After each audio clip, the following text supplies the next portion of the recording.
High guys welcome to a day in my life. मेरो नाम सबिना हो अनि आज हाम्रो दिनको सुरुवात चाहिँ मन्दिर गएर भयो। आजको वेदर चाहिँ एकदमै राम्रो थियो अनि हामी चाहिँ कृगिवनको कालिका मन्दिर जाँदै थियौँ अनि हामीले टाढाबाट भयो नि सिटी चाहिँ देखाएको थियौँ थोरै। त्यसपछि हामीले लड्डु लिनको लागि चाहिँ यहाँ इन्डियन ग्रोसरीमा पस्यौँ, लड्डु लियौँ, त्यसपछि हामी मन्दिर गयौँ अनि मन्दिर दर्शन गऱ्यौँ। यो चाहिँ हाम्रो घरबाट जस्ट त्यस्तै 10 to 15 मिनट्स ड्राइभमा छ यो मन्दिर। अनि त्यसपछि हामी नेपाली ग्रोसरी स्टोर पनि गयौँ। मम्मीलाई चाहिँ फापरको पिठो किन्नु थियो, मम्मी चाहिँ फापरको पिठोको रोटी खानुहुन्छ, सरी।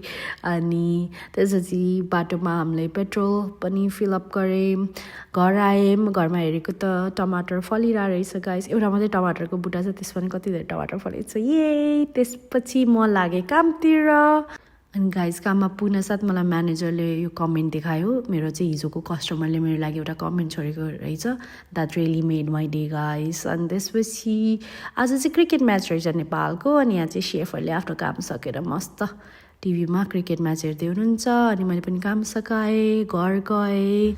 त्यसपछि म घर आएर खाना खाएर दाँत ब्रस गरेर अनि त्यसपछि सुत्नतिर लागेँ। Okay by guys, good night.